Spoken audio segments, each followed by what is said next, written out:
Vamos a continuar con la serie Venciendo al Maligno. Si usted no le haya asistido a las enseñanzas, ahí véalas en el canal, están en orden ahí y ahí.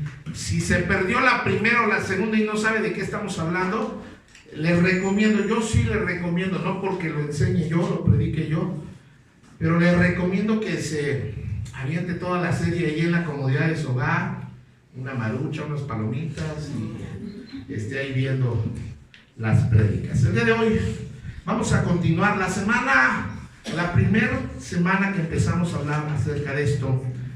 Decíamos que para poder vencer a nuestro enemigo tenemos que conocerlo, a dónde puede andar, dónde puede habitar.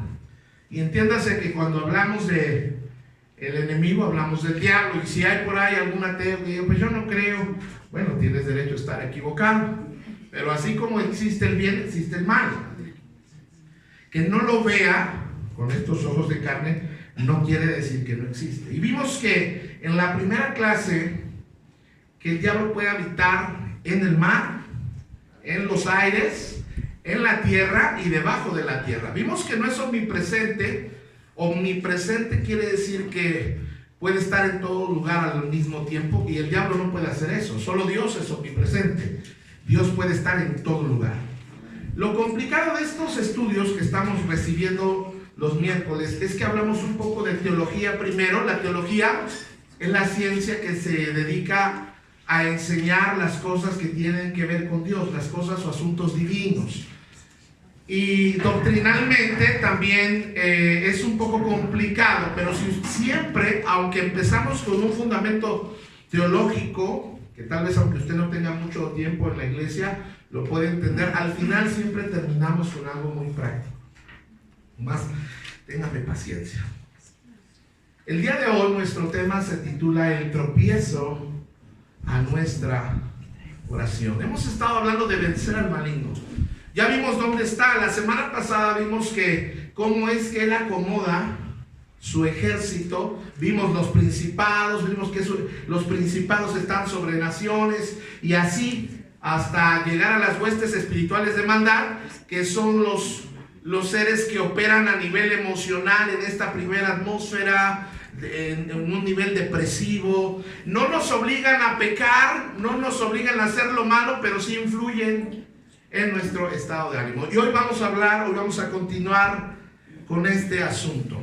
Dice ahí en la carta a los Efesios 6, versículo número 12, vamos a leerlo en la pantalla a la cuenta de 2, todos, 1, 2, dice: pues no luchamos contra enemigos de carne y hueso, sino contra gobernadores malignos y autoridades del mundo invisible, contra fuerzas poderosas de este mundo tenebroso, y contra espíritus malignos en los lugares celestiales. Y vamos hoy a entender que estamos en una batalla. Dice Pablo, le escribe a los Efesios y les dice: miren, estamos en una batalla. Tu enemigo no es esa persona que te debe dinero, tu enemigo no es tu suegra, tu enemigo no es el vecino, tu enemigo no es alguien que tú puedas ver. Influye. Pero nuestro enemigo verdadero es aquel que no podemos ver. Estamos en una batalla. Y para poder pelear en esta batalla espiritual, tenemos que echar mano de recursos espirituales. Y uno de los recursos espirituales más potentes, más poderosos que Dios nos ha dejado como legado es la oración. Qué bonito es orar. Amén. La oración es vital, es imperativa, es necesaria. Yo creo en la oración, vivo por la oración. Y es una de las herramientas más poderosas para poder derrotar a nuestro enemigo. Y como el diablo sabe que la oración es poderosa, no nos puede impedir que oremos. Lo que hace es que nos trata de afectar, trata de disminuir nuestra influencia en la oración, trata de estorbar nuestras oraciones, nos hace piojito para que nos dé sueño cuando estamos orando. Yo no sé si usted ha intentado orar y empieza: Señor Jesús, te pido. Sabanás te ganó. No Satanás, Sabanás, la sábana, ¿verdad? Yo le recomiendo que no ore hincado en su cama. Le recomiendo que si es de los que se... Pastor, es que me da su párese. Y a propósito, podemos orar con los ojos abiertos, ¿eh? Algunos piensan que oramos con los ojos cerrados y como que te conectas a lo espiritual. No, no. Normalmente cerramos los ojos para concentrarnos. Pero podemos orar con los ojos abiertos. Imagínense que vamos manejando y yo: Señor, te pido que me cuides, Padre. Pero la oración es necesaria. Ahora, no tiene que ser un experto en la oración. A Dios le gusta escuchar tu voz. Es como cuando ustedes que son padres o madres, que sospechan que son el papá. Qué bonito es cuando los bebés estaban empezando a dar y ¿quién sabe qué dijo? Y a uno le da ternura, cosita. Bueno, aunque tú no sepas orar, pues Dios dice: mi hijo se está esforzando, mi hija se está, ese es mi hijo, esa es mi hija que se está esforzando en orar. Pero entonces, para poder pelear la batalla, para poder vencer al maligno, tenemos que aprender a orar. Y la oración no es solo levantar su voz, porque a veces, hermanos, yo no sé si usted, especialmente, normalmente en iglesias de raíz pentecostal, a la hora de orar hay mucho ruido. No, yo no estoy en contra de eso. Pero y Señor, te pido, ya fue la... ¿Sabe qué me pasaba a mí? Ahora ya aprendí, ya lo sobrellevo. Pero al principio, cuando iba con los pastores y oraban así, y luego mi oreja terminaba toda babeada de la... Y no me concentraba. Yo por más que quería echarle ganas en la oración, decía: ya este hermano, ¿no?, grita mucho. Pero ya aprendí que así hay hermanos que oran. No está mal, no estoy diciendo que esté mal. Pero lo que sí quiero decirles es que la oración es más que levantar su voz. A veces pensamos que entre más grita el hermano, más fe tiene. Y no. De hecho, las oraciones más significativas en la Biblia fueron hechas en una especie de susurro. Ana oraba de manera muy pasiva, pero muy intensa en su corazón. Peleaba para obtener un hijo. Jesús así oró. Muchas oraciones, no vamos a ver el tema, pero a lo que voy es que la oración es más que levantar la voz. La oración es un estilo de vida, porque la oración habla de una comunión de todos los días. Nos pasa, alguien la trae contra nosotros, en el momento no sabemos cómo responder, me están echando pleito, a lo mejor es el esposo, la esposa, alguien te está echando pleito, y la oración en ese momento, cuando tú ves a esa persona discutiendo y no te voy a pagar y anda como quieras, y entonces mi mente es: Dios, dime qué le digo, dime en qué mejilla le doy. Pero en ese momento estamos orando, aunque es un momento intenso. Entonces la oración es un estilo de vida. La oración nos ayuda a vencer al maligno, pero vamos a ser honestos en este asunto de la guerra espiritual, hermanos. Algo no está funcionando, hermanos, algo nos está fallando. Vamos a ser honestos, cada quien en su vida. Dicen que cada quien habla de cómo le fue en la feria. Pero yo veo que la iglesia, y hablando en general, hermano, estoy hablando de nuestra iglesia nada más, no es una iglesia que esté viviendo en victoria. Nos vemos, nos sondeamos y yo digo: ay Dios, no está la victoria, aquí no está. ¿Qué está pasando? ¿Por qué no está funcionando nuestra batalla espiritual? Yo veo en la Biblia cosas como: en Cristo somos más que vencedores. ¿Quién puede decir amén? Amén. No, pero de veras, ¿quién puede decir amén a eso? Amén. O sea, somos no solo vencedores, sino más que vencedores.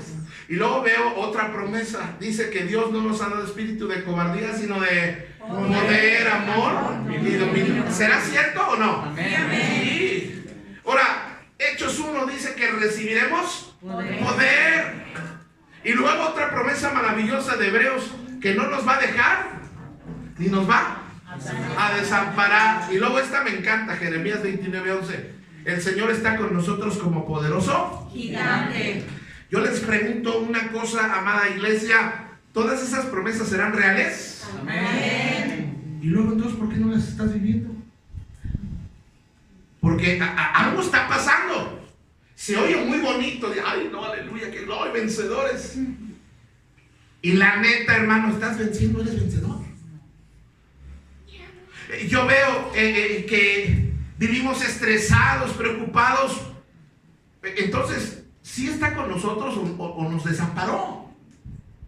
Algo está sucediendo. Yo veo que tenemos, dice que nos ha dado poder, pero a veces actuamos como que no hay poder en nuestra vida. Vivimos batallando siempre, sobreviviendo, decíamos el miércoles.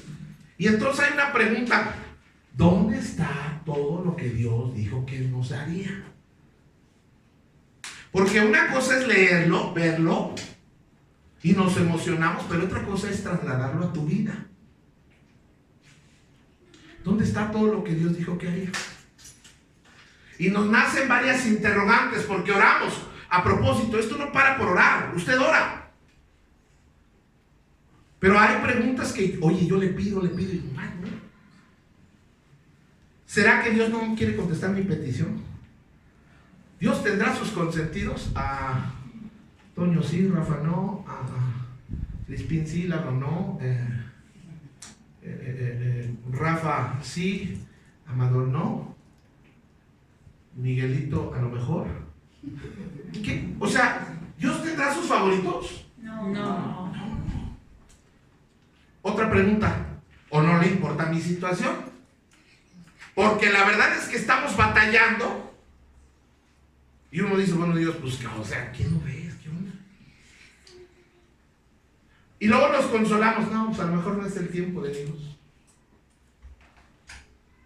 Y la última pregunta que a veces nos hacemos es, sencillamente, a lo mejor Dios no quiere, no tiene la gana de contestarme en la oración. Entonces, normalmente cuando vemos todo eso, nos desanimamos y dejamos de orar, dejamos de pedir. Pero nada más quiero recordarle estas promesas. Jeremías 33:3 dice, clama a mí. ¿Y cuál es la promesa? O sea, si tú le hablas, Él te va a responder. Nos está invitando a orar. Romanos 10:13, porque todo el que invoque el nombre del Señor, invocar es llamar, pedir, hablar, será salvo. Entonces, ¿qué pasa? Porque estamos hablando de vencer al maligno, estamos hablando de vencer, de tener victoria en nuestra vida, de que nuestra vida refleje el poder de Dios. Pero hermanos, siendo honestos, no hay victoria, no hay poder, no hay gozo, no estamos logrando metas, no estamos alcanzando, algo está pasando. Y tenemos que cuestionarnos y preguntar, o sea, o está mal Dios, o está mal la palabra, o el pastor nos está choreando con lo que nos está enseñando, pero no me están dando los resultados. Por ejemplo, yo veo en la Biblia, y tenemos que guardar silencio, si no van a tener que ir a la clase. Marcos 5:1 dice, entonces llegaron al otro lado, este es Jesús, llegaron al otro lado, a la región de los Gadarenos. Los Gadarenos, amados hermanos, era ya una comunidad a donde llevaban a las personas endemoniadas. Ya era su colonia. Oye, ¿dónde vives? En la calle de los Gadarenos número 44, no sé, ¿verdad? Pero allá iban y los dejaban. Y luego, mire, a esa región fue Jesús. Cuando Jesús bajó de la barca, porque tenían que atravesar un río, ¿qué pasó, hermanos? Un hombre poseído por un espíritu maligno salió del cementerio a su encuentro. Nomás imagínate, esa va el Señor bajando, ahí vienen los apóstoles, y la recibida de este hombre, de este cuate que está endemoniado. ¿Cómo reacciona el endemoniado, hermanos? Ay, pastor, no me lo recuerda. No. Bueno, así reaccionó. Verso número 3. Este hombre vivía entre cuevas de entierro y nadie podía sujetarlo, ni siquiera con cadenas. Porque cabe mencionar que cuando una persona está poseída, tiene una fuerza sobrenatural. Sigue diciendo, siempre lo ataban con cadenas, grilletes, lo cual hacían a menudo. Pero ¿qué pasaba con él? Él rompía las cadenas de sus muñecas y destrozaba los grilletes. No había nadie con suficiente fuerza para someterlo. Ya lo habían querido ayudar, pero nadie podía. Verso 5. Día y noche vagaba entre las cuevas donde enterraban a los muertos. Así andaba bien chonqui este cuate. Andaba por las colinas y ¿qué hacía? Aullándose y cortándose con piedras afiladas. Porque cuando hay un espíritu ajeno, maligno en un cuerpo, le quiere secar la vida. Versículo número 6. Jesús todavía estaba a cierta distancia y el hombre lo vio y corrió a su encuentro y se inclinó delante de él. Y mire lo que es, esto es lo que me impacta. Dando un alarido gritó, ¿por qué te entrometes conmigo, Jesús, Hijo del Dios Altísimo? En el nombre de Dios te suplico que no me ¿qué? Tortures. ¿Quién estaba torturando al demonio, hermanos? Jesús lo estaba torturando. O sea, el demonio dice, ya, dame tregua, dame chance. Yo veo en la Biblia a Jesús atormentando a los demonios. Yo veo en la Biblia a los discípulos sacando a esos demonios. La pregunta es, hoy en día, hermanos, o más bien el comentario es, que en vez de que nosotros los torturemos a ellos, ellos están torturando a la gente. ¿Sí me está entendiendo? Entonces, ¿qué está pasando? Yo veo en la Biblia el ejemplo de Jesús atormentando a los demonios, y la realidad, hermanos, es que la Biblia no comete errores. Los cristianos a veces ignoramos cómo trabaja el diablo. Ahora, Jesús los sometía, los torturaba. Pablo escribe una carta a una iglesia que estaba en Corinto, él escribe 2 cartas, la primera y la segunda. Pero la primera carta la escribe y luego en la segunda carta va a hablar de un asunto. Vamos a leer de qué se trata y ahorita vamos a llegar a algo práctico. Pero si alguno me ha causado tristeza, no me la ha causado a mí solo, en cierto modo, por no exagerar, a todos vosotros. Le basta a tal persona esta reprensión hecha por muchos. Así que al contrario, vosotros más bien debéis ¿qué? Perdonarle y consolarle para que no sea consumido de demasiada tristeza. Por lo cual os ruego que confirméis el amor para con él, porque también para este fin os escribí, para tener la prueba si vosotros sois obedientes en todo. Y al que vosotros perdonáis, yo también, porque también yo lo he perdonado. Si algo he perdonado por vosotros, lo he hecho en presencia de Cristo. Y dice Pablo, para que Satanás no gane ventaja alguna sobre vosotros, pues no ignoramos sus maquinaciones. Le voy a explicar a qué se refiere Pablo. En la primera carta, Pablo escribe para reprender una situación que se había dado en la iglesia. Un hombre tenía la mujer de su papá.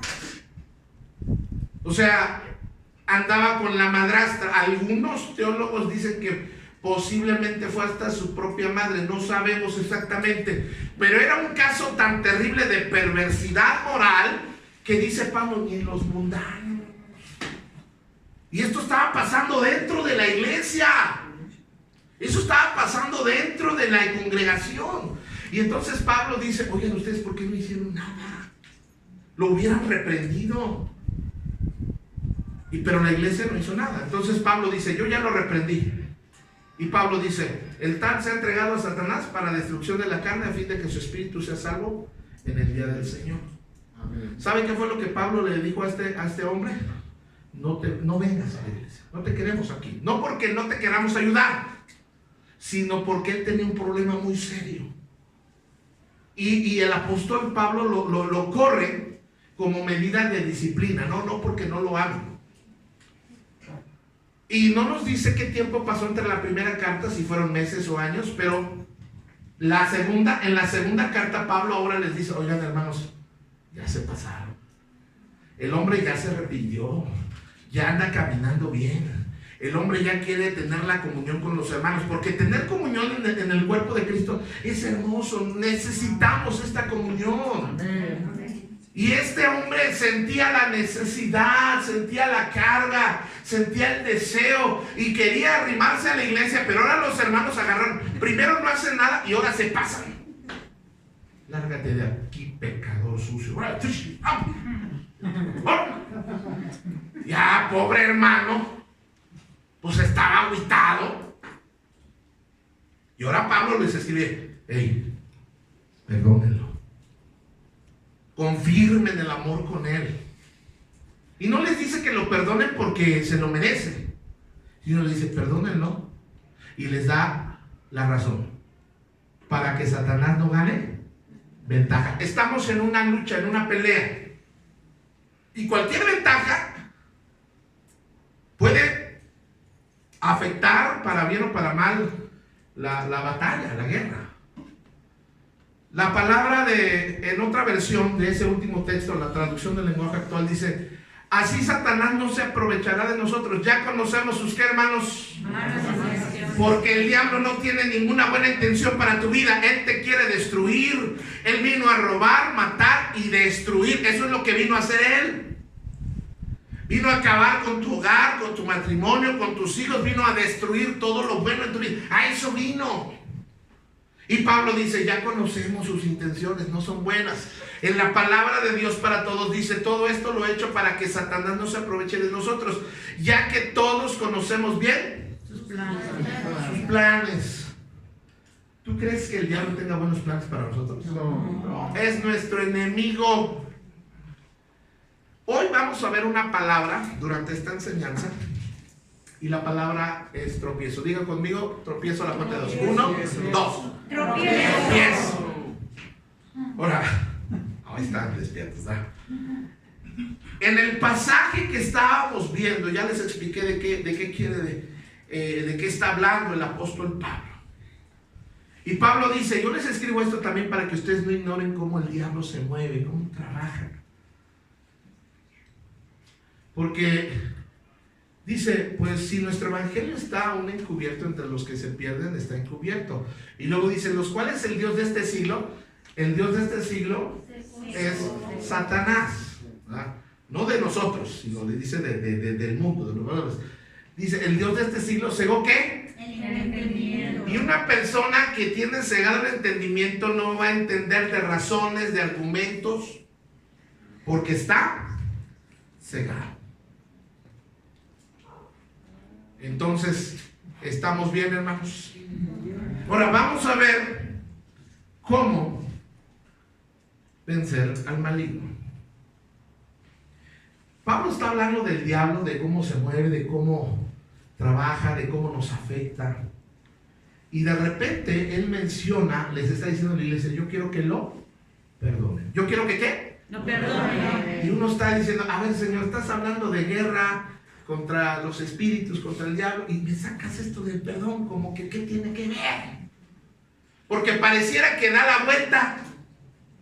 Está hablándonos de una cosa y luego dice: perdónenlo, yo ya lo perdoné. Pablo era el apóstol, el pastor, dice: yo ya lo perdoné. Y ahora quiero que ustedes lo perdonen. ¿Para qué? Para que el diablo no gane ventaja sobre vosotros. La falta de perdón le abre la puerta a Satanás a estar presentes en nuestra vida, en nuestros hogares, en los matrimonios, en la iglesia. Y una de las maquinaciones o de los planes de Satanás más fuertes contra la iglesia, contra los hijos de Dios, son las ofensas sin perdón, el rencor y la amargura. Yo me temo, hermanos, que en este sentido, por eso no estamos viendo victoria. No pretendo que ustedes en este momento, a veces oímos la palabra perdón y nuestro corazón y nuestros oídos luego, ya sé de qué se trata, paz, lo apagué, ya. Quiero que observe, el pasaje nos habla de las maquinaciones de Satanás y esta palabra describe que Satanás tiene un propósito, una disposición. Él se sienta, nos observa de qué manera nos va a vencer, de qué manera va a destruir el hogar, la familia, de qué manera va a alejar a nuestros hijos de nosotros. Cómo sembrar rencor y amargura, una de las armas más letales que dañan a muchos y que hunden a muchos y que más lastiman y que más tropiezo ponen a nuestra vida, es el rencor o la falta de perdón, el de la ofensa. El diablo no sabía cómo detener a la iglesia hasta que inventó la división, la amargura y el odio. Y a veces nos está ganando la batalla, hermanos. Y luego somos buenos para creerle al diablo. ¿Por qué? Le preguntamos a alguien, oye, ¿cómo vas? Bien. Oye, ¿tienes algo en contra? No. Pero es que fue muy fuerte. No, estoy bien. Yo estoy bien. Yo no tengo nada, mírame. Pero hay algo adentro. Por eso es que estamos hablando de este tema. Esta noche nosotros no somos ignorantes, dice Pablo, no ignoramos. Esta noche quiero comunicarle una verdad urgente. Y el conocimiento, ¿verdad?, es lo que nos va a ayudar. Oseas nos dice que el pueblo, 6:8, fue destruido porque le faltó conocimiento. Ahora, el diablo, el campo de batalla es nuestra mente, nuestra alma, nuestra carne. Sus maquinaciones planean heridas, tienen el propósito de destruirte, pero hoy vamos a tratar de aprender. Y es más, hermanos, en esta enseñanza hasta le voy a dar el tip, la clave, que si usted lo practica, se va a empezar a hacer de dinero. ¡Ay, pastor, de una vez vaya! Y ahorita llegamos ahí. Entonces, Mateo 24, versículo 7. Antes de leerlo, Jesús está profetizando, vaticinando, está augurando lo que va a pasar en el futuro. Y dice, porque se levantará, ¿qué, hermanos? Nación contra nación y reino contra reino, y habrá pestes y hambres y terremotos en diferentes lugares. Yo no sé si usted de repente ha visto las noticias y cómo es que hay guerras y rumores de guerras en varios lugares. Y cómo han habido enfermedades mortales. Mire, ahorita estamos atravesando el COVID-19. Apenas nos estamos acostumbrando al 19. Ya los chinos están haciendo el COVID-20. Habrá hambres, terremotos en diferentes lugares. Jesús dice, y todo esto no es el final, sino es principio de dolores. Entonces os entregarán a tribulación y os matarán y seréis aborrecidos de todas las gentes por causa de mi nombre. ¿Muchos qué? Tropezarán. Esa es la palabra clave. Muchos tropezarán, entonces se entregarán unos a otros y unos a otros se aborrecerán. Y muchos falsos profetas se levantarán y engañarán. ¿A cuántos? A muchos. A muchos. Y por haberse multiplicado la maldad, ¿qué va a pasar, amados? El amor de muchos se va a enfriar, se van a dar de baja en las cosas del Señor, se van a desanimar, van a perder el interés, ya no van a querer nada con el Señor. Mas el que perseverare hasta el fin, este será salvo. Mateo 24 describe las señales de los últimos tiempos. Yo no digo que estamos en esos tiempos, pero estamos cerca de esos tiempos. Hay predicadores que se dedican a espantar mucho a las personas, a sacar mucho, explotar mucho el amarillismo de estos temas. Hombres como el señor Alducin, si usted es su fan, él no me gusta mucho su enseñanza porque él exagera demasiado estos asuntos del final. Y de tal manera que a veces la gente se queda paniqueada. Y Dios no quiere que tengamos miedo, más bien Dios quiere que estemos preparados.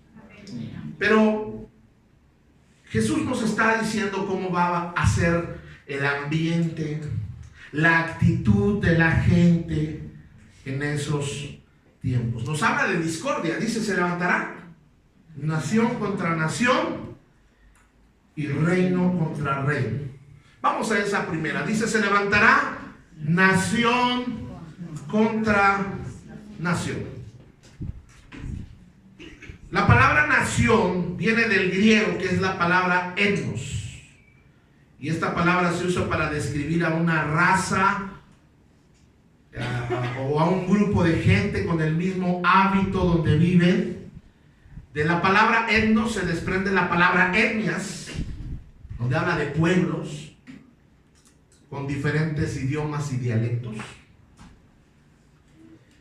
Pero Jesús nos dice, se levantará nación contra nación. Y esto nos está hablando que va a haber un desprecio, una discriminación para con otras personas. ¿Sabe que el mexicano se discrimina a sí mismo? A veces. ¿Qué es lo que mucho se da aquí en la Ciudad de México? Porque yo bromeando les digo, cuando voy a otros lugares, otros estados o algún lugar a dar conferencias, yo les digo, los que mejor hablamos en toda la República Mexicana somos los del DF, los de la Ciudad de México. El norteño pues le echa un acento, bienita, se le echan y los del sureste también, usted ha visto que me la paja por un beso y en eso. En Campeche te lo vas a gastar todo, ¿verdad? Y yo bromeando les digo, no, hermanos, los del DF somos los que mejor hablamos. Y me dice uno de Chihuahua, no, pues ustedes hablan cantadito. Pero mucho se da aquí que cuando vemos a alguien que no viste como nosotros, que no luce como nosotros, o que habla diferente, oye el paisa. Y de una manera despectiva hasta decimos, oye el indio, ir a la India, cálmate alemán, ruso, europeo.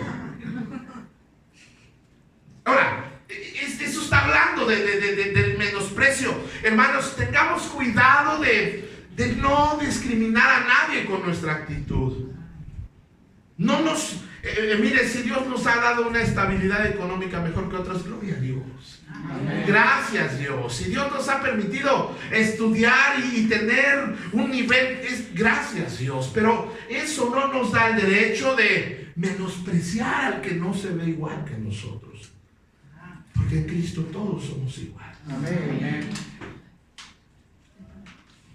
Y esta palabra de nación contra nación, de donde se desprende etnos, etnia, habla para describir hábitos y costumbres, pero dice que se levantaron unos contra otros por no estar de acuerdo con sus costumbres. Esto nos habla de intolerancia. Una de las señales de que estamos cerca de los últimos tiempos es que somos bien intolerantes, hermanos. No hemos aprendido a tolerar a las personas que piensan, se vale pensar diferente. Podemos disentir, pero con respeto. A propósito, los cristianos debemos de ser las personas distinguidas por la tolerancia. Mire, si hay alguien en su familia que todavía no cree en el Señor, no viene a la iglesia, no lo agarre y le diga ratero, borracho, no vas a entrar en el reino. Y lo agarra bibliazos al pobre. Todavía no cree. ¿Usted cree que se va a acercar? No, van a decir, esta se pone así aquí, si esta se pone así. Ya me imagino a su pastor y todo lo malo que piensa de su servidor, nomás por usted.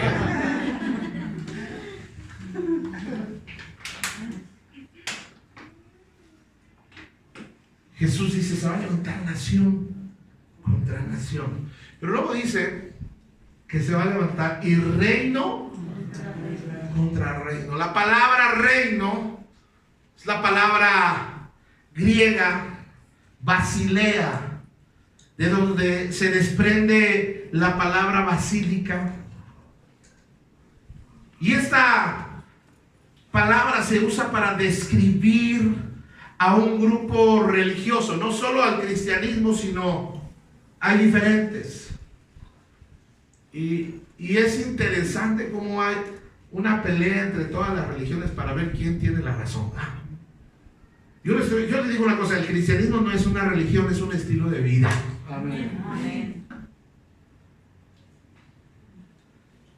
Peleas entre movimientos religiosos. Miren, nosotros somos bautistas, pero a mí me da mucha tristeza porque hasta entre los mismos bautistas, yo convivo con todos, pero a veces entre ellos mismos se tiran, se desaniman, como que siempre queremos tener la razón. ¿Ha conocido a alguien que siempre quiere tener la razón? Sí. Si no lo conoces, probablemente seas tú.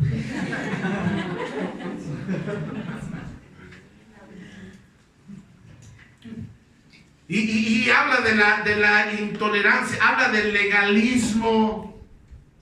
Usted no sabe, pero hay iglesias, pero todavía hay iglesias donde a la entrada, la leyenda de la entrada decía: en esta iglesia se prohíben mujeres con pantalón. Una hermana nos comentaba su experiencia. Fue a una iglesia ahí por Portales y tenía esta leyenda, y quiere entrar y está la policía de la Ujier ahí, y le dice: ¿qué no sabe leer? No se permite con pantalón. ¿El pantalón es el problema, hermana? Sí, no se permite. Déjame lo quito. No, ¿cómo cree? O sea, que si el pantalón es el problema. Y cosas, hermanos, cosas tan tremendas como estas. No podemos despreciar a nadie por eso. O sea, es algo absurdo.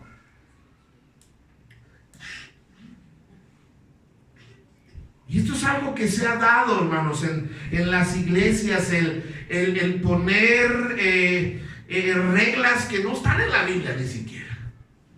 Por eso la gente dice: no, ahí son bien fanáticos. No saben de iglesia y cruz, que se vayan de iglesia.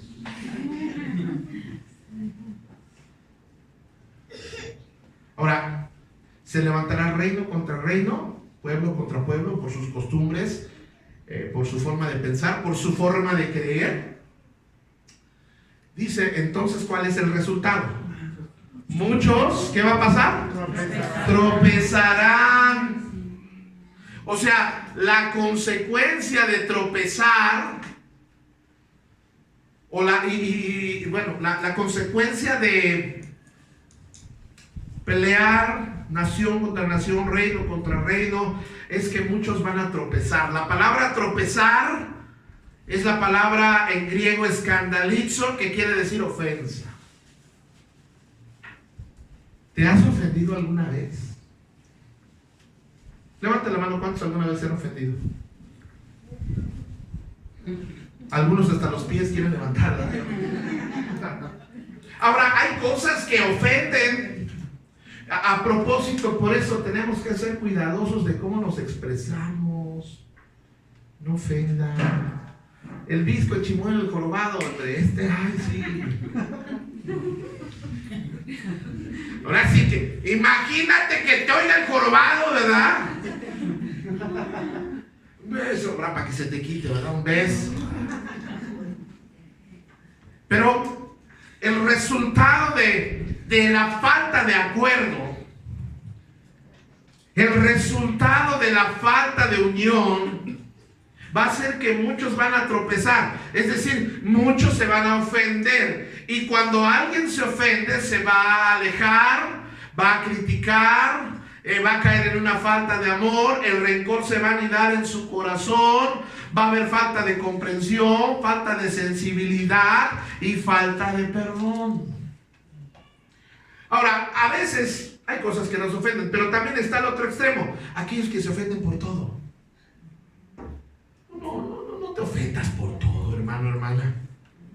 Es que mandé un WhatsApp y nadie me lo contestó. Hermanos, pues todos lo mandas a las 3 de la mañana. ¿Quién te va a contestar? O mande mensajes en la madrugada, no se enferma, se espanta uno, está uno pensando, ¿quién se murió? No se ofenda. Si se le llama la atención, no seas jarrito de barro. ¿Le llamaron la atención? Pues ahora no voy a participar. Pues ahora no voy al culto. Ah, pues ahora no ofrendo. Ya no ofendo el pastor. Pastor, no me saludó, lo vi en la calle. Hermanos, yo voy distraído. Gríteme, chífleme. Normalmente volteo cuando chiflan. Chíflenme, hábleme. Por favor, hermanos, no se ofenda por todo. Sí, me ofendí porque la predicación era para mí. Una ocasión, fíjense, estaba yo predicando de chisme. Y yo dije un domingo, y si tú andas y las personas que chismean tienen una lengua venenosa y satánica. Eso fue a nivel general. Al otro día, lunes, tocaron la puerta. Como si hubiera venido el FBI. Era lunes, me desperté tarde. Uno batalla para peinarse con estos chinos. Y con voz muy varonil dije, ¿quién? Y la hermana que se acalambró dijo, soy la hermana fulana. Vengo a hablar con usted. Pero con un poder. Permítame, hermana. Pase usted, buenos días, y le bendiga. Y se pasó así sin saludar. Nada más quiero que me diga, se puso en esa posición que... Nada más quiero que me diga una cosa, pastor. Lo que usted predicó ayer fue para mí, ¿verdad? Y yo, no, pues si te quedó el saco, póntelo. Pero nos ofendemos a veces por la predicación. Nos ofendemos si nos llaman la atención. Nos ofendemos si no se hacen las cosas como nosotros queremos. Eso es falta de madurez, hermano. Conozco personas que ya están en la tercera etapa, son jóvenes de la tercera edad. Y algunos de ellos batallando económicamente sin pensión. ¿Y sabe por qué muchos de ellos, que yo conozco, que yo sé que hay casos diferentes, muchos de ellos decían, es que yo nunca quise que nadie me mandara ni me dijera qué hacer? ¿Y qué pasó a la hora de, pues como no aprendió a obedecer, a sujetarse, como no aprendió a no ofenderse, porque apenas les decían algo y ya renunciaban al trabajo? Si te regañan y te llaman la atención en el trabajo, no seas niño, no seas bebé, sigue trabajando. ¿Sí estamos aquí, hermanos? Sí, amén. Ahorita el país no está como para que andes dejando el trabajo por niñadas. ¿Por qué estoy hablando de esto? Estamos hablando. Ustedes me distraen, yo estoy en otra cosa. Pero habrá muchos ofendidos. Ahora, este es el problema. Usted y yo oramos, Señor, bendice, ayúdanos, y leemos la Biblia, y oramos, y según nosotros estamos bien conectados con Dios. Pero el problema es que estamos orando sin haber dado perdón por las ofensas. Y le quiero comunicar que toda oración hecha sin haber perdonado no es escuchada. ¿Sí me está escuchando, hermanos?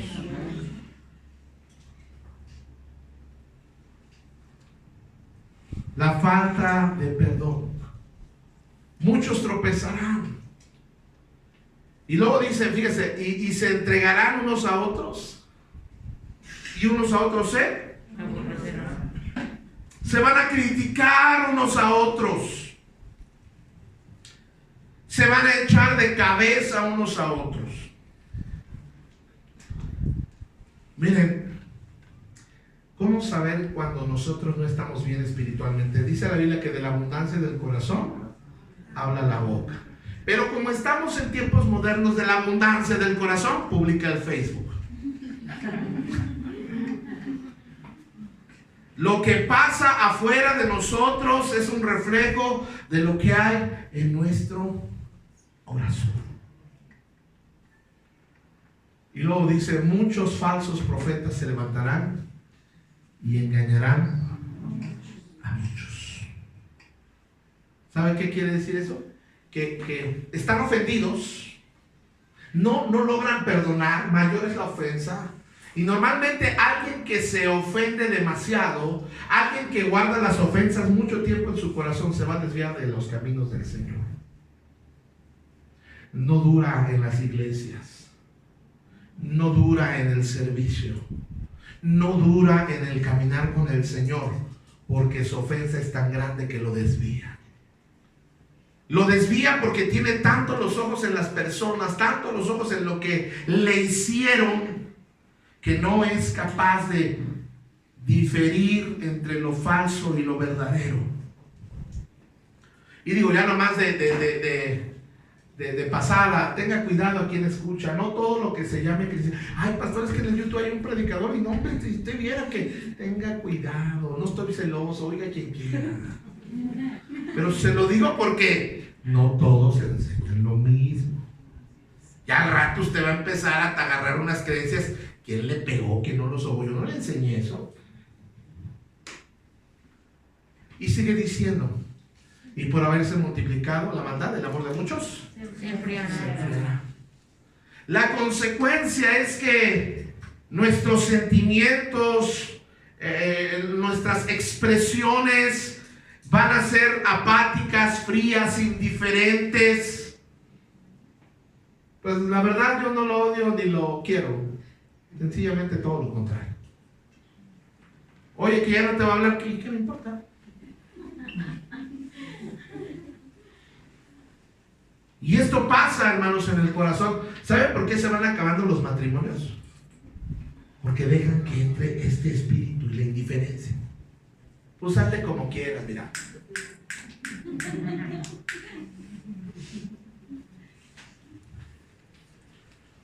Y eso nos ocurre en la vida cotidiana.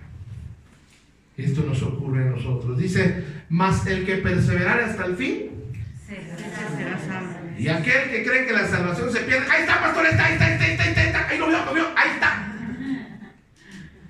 Me temo desanimarte, pero no está hablando de la salvación del alma.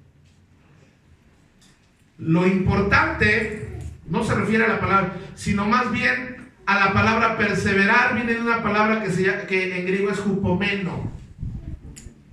Y esto quiere decir quedarse bajo, humillarse y soportar.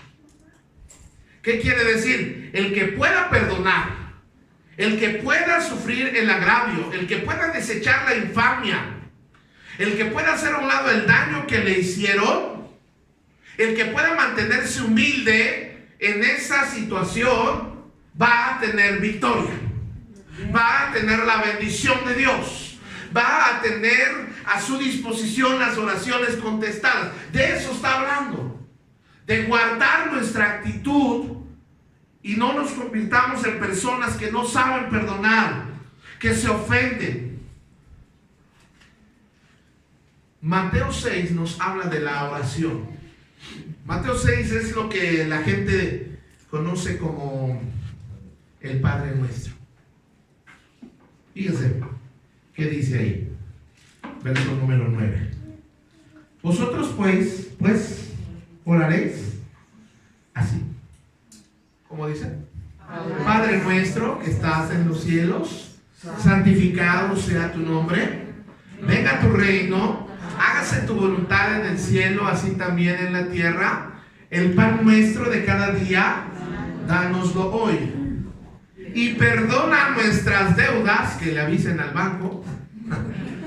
Y perdona nuestras deudas como también nosotros, ¿qué, hermanos? Hay un punto en la oración donde yo quiero estar bien con Dios, con mi Padre Dios. Y yo sé, porque yo me conozco, yo he ofendido a Dios. Esta semana ofendí a Dios. ¿Alguien más ofendió a Dios esta semana? Y usted que no levanta la mano, tenemos el video. Aquí está un hombre sincero. Y perdona nuestras deudas como también nosotros perdonamos a nuestros deudores. Y no nos metas en tentación, mas líbranos. La palabra mal, o este texto en el original dice, y líbranos del maligno. Porque tuyo es el reino, y el poder y la gloria por todos los siglos. Amén. ¿Cómo nos enseñó a orar el Señor? Mateo 6:9 nos describe cómo orar, nos ayuda. No es para que lo repitas, sino son los ingredientes de la oración. Hay una relación, y en una relación, sea de padre, de hijo, de esposos, de novios, sea de hermanos en Cristo, hermanos de sangre, tarde o temprano, si tú tienes una relación laboral, se van a ofender. Tarde o temprano, alguien nos va a fallar, alguien nos va a ofender, alguien va a decir algo que no nos gustó. Todo, esto puede pasar en cualquier momento. Pero Mateo nos enseña que en toda relación debe haber una buena dosis de perdón.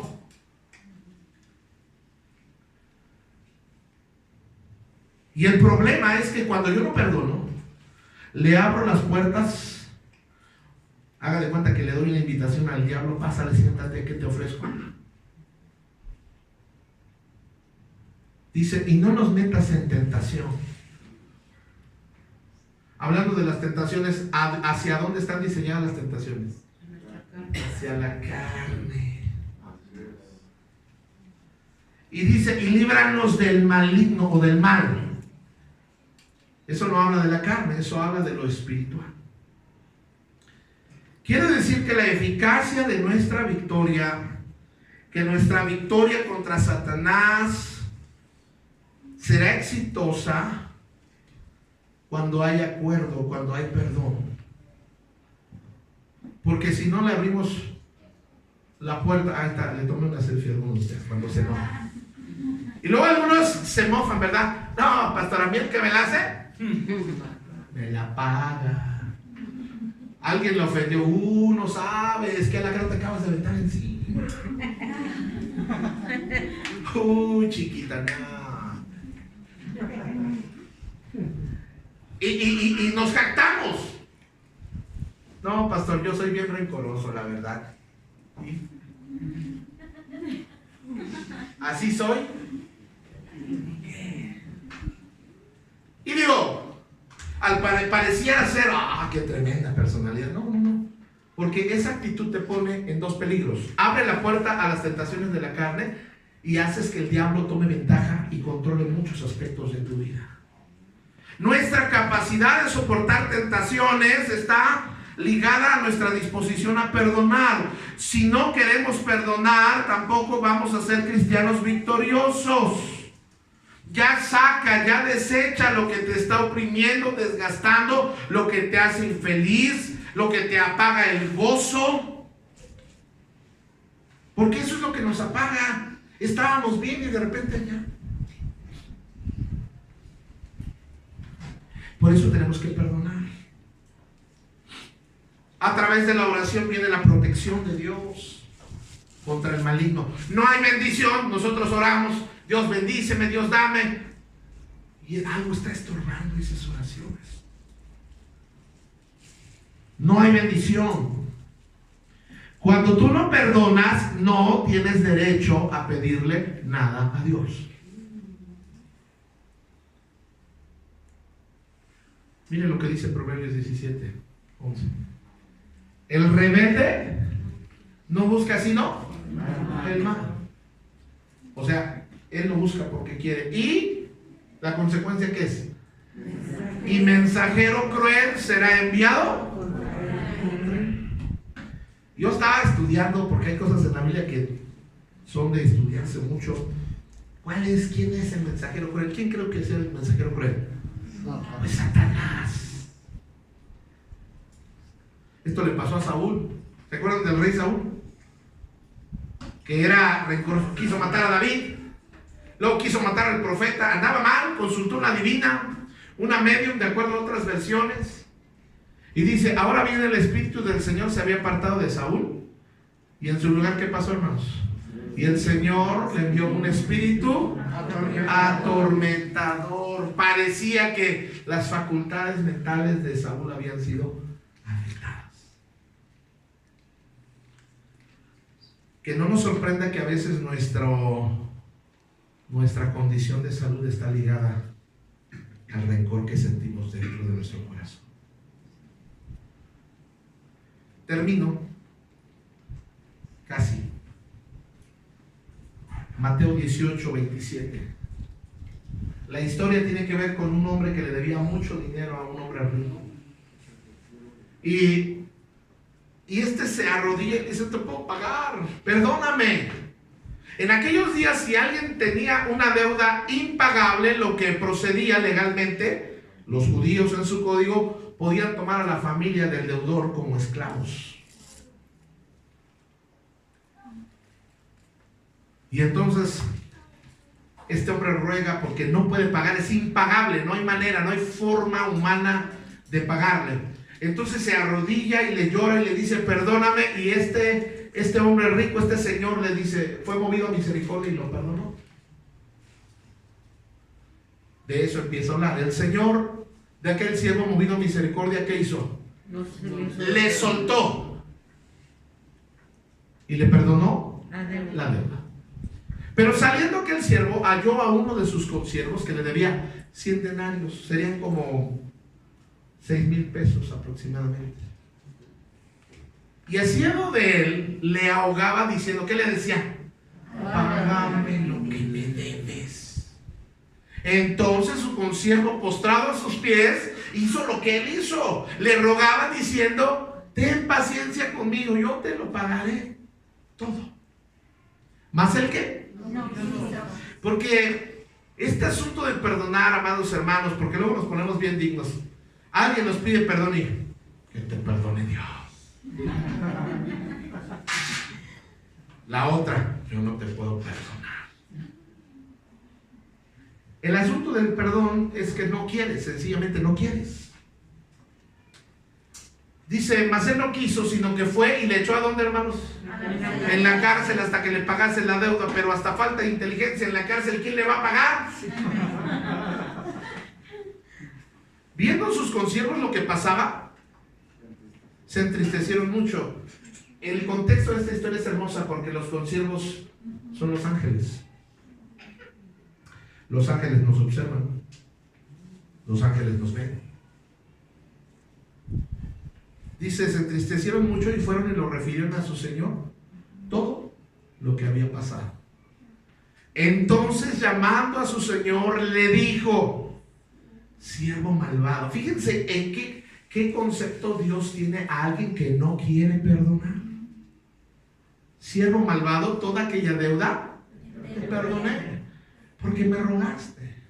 ¿No debías tú también tener misericordia de tu consiervo como yo tuve misericordia de ti? Entonces su señor, ¿qué? Porque Dios se enoja cuando nosotros nos rehusamos a perdonar. Le entregó a los verdugos. Y estudiando, estos verdugos son verdugos emocionales. Sabes que alguien que no quiere perdonar no puede tener paz. No puede sentir totalmente lo que es el amor. No puede experimentar totalmente lo que es la gracia. Y le entregó a los verdugos hasta que le pagase lo que le debía. Ahora, Jesús está contando esta historia y la cuenta, pero ahora se dirige a nosotros. Dice: así también mi Padre Celestial hará con vosotros si no perdonáis de todo corazón cada uno a su hermano sus ofensas. Me llama la atención cómo nuestro Jesús es muy puntual y dice que el que no perdona de todo corazón, porque a veces nuestro perdón no es de corazón, es de dientes para afuera. ¿Le ha pasado? Te perdono, pero el esposo, amor, perdóname. Está bien, te perdono, gusano. Y ya pasan, y un día de esos que amanece ahí emocionales, gusano infeliz, ¿te acuerdas que en el 86, hijo, por esta misma calle, aquí? Dios ya nos conoce cómo somos. Por eso dice, de todo O sea que cuando perdonas de todo corazón, no andas echando frijoles después. No le andas sacando los trapitos del pasado a nadie. ¿Sí me están entendiendo? Perdón. De todo corazón. Qué tremenda declaración. Yo creo que usted y yo necesitamos empezar a ajustar nuestro corazón a Dios. Necesitamos limpiar nuestro corazón. Ahora yo sé, yo estoy consciente que mientras estoy hablando de estos asuntos, hay heridas muy profundas que nos hicieron en nuestro corazón. Yo sé que normalmente, sí, el pastor dice que perdone porque no pasó lo que yo pasé. No vivió lo que yo viví. Sí, claro, pues como su vida ha sido perfecta. Y dijo el salmista, si tú supieras. Estoy hablando de perdonar. Y algunos desde niños han cargado tantos años. Abusos físicos, psicológicos y sexuales, rechazos a tu expareja, tal vez, a un compañero de la escuela, a alguien, tu hermano en la sangre, un hermano en la iglesia.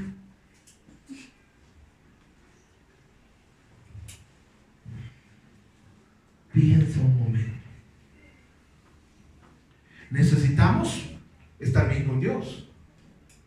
Si yo lo ofendo y quiero ser bendecido, yo tengo que arreglar las cuentas. Dios, Jesús, esta semana, perdóname porque te fallé. Pero así como Él me perdona, Él espera que yo perdone también a otros. Termino con esta historia. Le dije que le iba a dar la clave para que le cayera la bendición económica. Algunos no oyeron todo lo demás, van a ver nomás esta parte. Pero Job era un hombre temeroso de Dios y apartado del mal. El capítulo 1 de Job nos habla de todo lo que Job tenía y poseía. El capítulo 2 y 3 nos describe todo lo que Job perdió. El capítulo número 4 nos menciona y nos habla de cuando sus 3 amigos aparecen en la escena y en vez de ser consoladores, amadores, compasivos con Job, le empiezan a molestar y le dicen: Job, confiesa, estás así por pecado, y Job, te pasó por malo y ya no te hagas, y lo empiezan a atacar. Sus propios amigos lo están haciendo garras, trizas.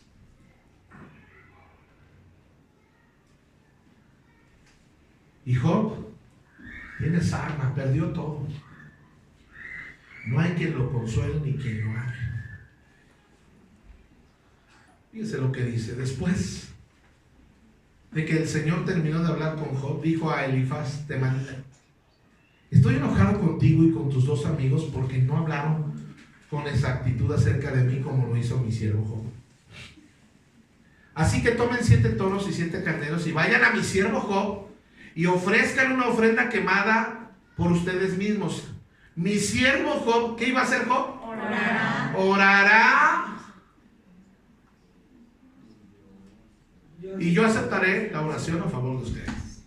No los trataré como se merecen, a pesar de no haber hablado conmigo de mí con exactitud como lo hizo mi siervo Job. Fíjense, Dios les dice: ustedes se pasaron con Job, lo atacaron, fueron injustos. Quiero que vayan con Job y que Job ore por ustedes, para que yo no esté más enojado con ustedes. Ahora, imagínense la escena. Primero vienen y lo atacan y vienen así, y luego viene Job, ¿cómo te explico? ¿Puedes orar por nosotros, Job? La verdad nos nacería orar por ellos en la carne. Sí, algunos orarían: Señor, te pido que los hagas leprosos también a estos. No era la oración. Pero Job, como es un hombre sensible en su corazón y no le está pasando nada bien, vean lo que hace. Así que Elifaz Temanita y Bildad Sujita y Zophar Naamatita hicieron lo que el Señor les mandó. Y el Señor aceptó la oración de ¿quién? O sea, Job dijo: sí, claro que voy a orar por ustedes, son mis amigos. Cuando Job oró por sus amigos, ¿qué pasó? El Señor le restauró su bienestar. Es más, el Señor le dio lo doble que antes tenía. Entonces, Todos sus hermanos y hermanas, ¿se acuerdan que se quedó solo? Sí. Que había perdido todo. Dios ya le dio lo doble, pero no solo eso. Sus hermanos y sus hermanas y anteriores amigos vinieron y lo festejaron con él en su casa. Fíjense, lo consolaron, lo alentaron por todas las pruebas que el Señor había enviado contra él. Y cada uno de ellos le regaló dinero y un anillo de oro. La Biblia dice que antes de que pasara Job todo esto, ya era muy rico. Ya tenía feria, ya tenía lo doble, y todavía los hermanos lo están alivianando, lo están bendiciendo a Job. Pero es muy clara la Biblia. ¿Cuándo Dios abrió la bendición, la prosperidad económica para Job? Cuando oró. Y si oró por sus amigos es porque ya los había perdonado. Les digo una cosa, a veces la pobreza, la austeridad, la batalla económica tiene que ver con una mala actitud que tenemos nosotros. Dios quisiera bendecirnos a manos llenas. Dios quisiera derramar bendiciones económicas sobre nosotros. ¿Usted cree que Dios está en el cielo contento cuando nos tronamos los dedos? ¿Qué vamos a hacer? Y Dios dice, yo te puedo bendecir, yo te puedo dar, pero tienes que dejar esa actitud rencorosa. Tienes que aprender a perdonar.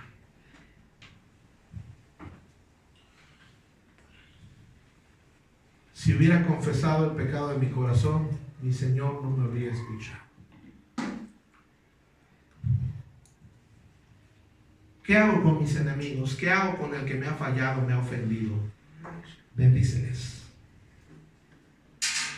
Ora por ellos. Perdónalos. La bendición fluye de arriba hacia abajo. El Señor Jesús nos dijo, si tienes algo contra tu hermano, deja allí tu ofrenda, no te la lleves. Déjala allá. Ve y arréglate con él. Dios no acepta nada de nosotros si nosotros no hemos arreglado algo con aquella persona que nos ha ofendido. Vamos a ponerlo. Quiero invitarla a que cierre sus ojitos un momento. Ya terminamos. Pero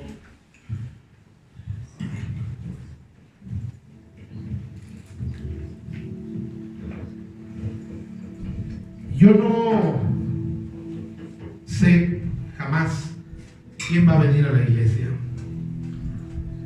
Yo no sé